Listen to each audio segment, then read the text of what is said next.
राज्य परिवहन महामंडळानं 15% भाडेवाढ केली। त्यामुळे ग्रामीण भागाची जीवनवाहिनी आणि सामान्यांच्या लालपरीचे तिकीट दर आता वाढलेले आहेत। एसटी प्रवाशांच्या खिशाला मोठी कात्री बसते। प्रत्येक 6 किलोमीटरच्या एका टप्प्यामागे किमान ₹1.35 ते कमाल ₹3.35ची वाढ झालेली आहे।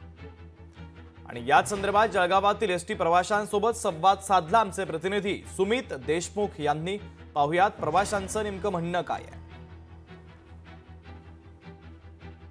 कुठलाही भाडेवाढ वगैरे जे जनतेला जीवनाशी विषय आहेत ते कॅबिनेटमध्ये किंवा माननीय मुख्यमंत्री किंवा माननीय आमचे जे महायुतीचे नेते एकनाथजी, अजितदादा आणि देवेंद्रजी यांच्याही चर्चा एखाद्या वेळी झाली असेल, त्यात मला पूर्ण माहिती नाही। पण असे निर्णय घेताना मात्र महायुतीच्या आमच्या मुख्यमंत्री उपमुख्यमंत्री यांच्याशी चर्चा घेऊनच झाले पाहिजे असं मला वाटतं। जी ज्येष्ठ नागरिकांसाठी आम्ही मोफत एसटी सेवा चालू केलेली आहे, त्याचं अनुदान आम्हाला राज्य शासनाकडून दिलं जातं आणि 50% सवलत दिल्यामुळे महिलांना आमच्या उत्पन्नामध्ये थोड्याफार प्रमाणात वाढ झाली आहे, कारण प्रवाशांची संख्या वाढलेली आहे। त्यामुळे ज्या योजना महायुती सरकारनं निवडणुकीच्या पूर्वी जाहीर केलेल्या आहेत, आमचे त्याकालीन मुख्यमंत्री आणि आताचे उपमुख्यमंत्री श्री एकनाथ शिंदे साहेबांनी ज्या काही योजना विद्यार्थ्यांसाठी असू द्या, अंध अपंगांसाठी असू द्या, ज्येष्ठ नागरिकांसाठी असू द्या किंवा आमच्या लाडक्या बहिणींसाठी असू द्या, कुठेही त्या योजनेमध्ये खंड पडणार नाही। त्या योजना चालू राहील। फक्त प्रवाशांना परिवहन मंत्री म्हणून माझी विनंती आहे की प्रवाशांनी सुद्धा आमच्या ह्या सगळ्या एसटी महामंडळाच्या कार्यप्रणालीमध्ये त्यांचंही योगदान द्यावं। की जी काही दरवाढ किती वर्षानंतर झालेली आहे, शेवटी एसटी मध्ये कोणाला प्रवास करायचा आहे? सर्वसामान्य लोकांना। आणि म्हणून एसटीला देखील प्रवास करणाऱ्या प्रवाशांना चांगल्या सोयी सुविधा मिळाल्या पाहिजे, ही भूमिका सरकारची आहे।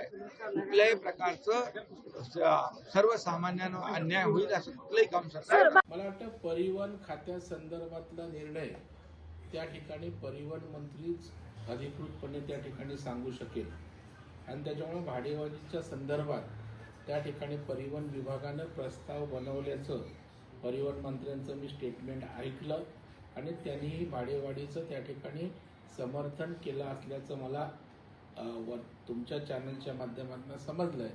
त्याच्यामुळे आता प्रत्येक खात्याचा निर्णय किंवा धोरण हे त्या खात्याचा मंत्री ठरवत असतो। सर्व खात्याची धोरणं त्या ठिकाणी एक मंत्री कोण ठरवत नसतो। सरकारने वीज दर आणि एसटीचे भाडे वाढ जे केलेली आहे आणि अनेक महागाई त्यांनी वाढवलेली आहे, त्याचा आम्ही निषेध करतो। सरकारने जे आश्वासन दिलेले होते की आम्ही आमचं सरकार आलं तर महागाई कमी करू, पण सरकार जनतेला लुटायला निघालेली आहे। गरीब लोकांच्या टाळूवरचं लोणी खायला हे लोक निघालेले आहेत आणि म्हणून या सरकारचा निषेध तर आम्ही करूच, पण या महागाईच्या बद्दलचा सरकारने पुनर्विचार करावा।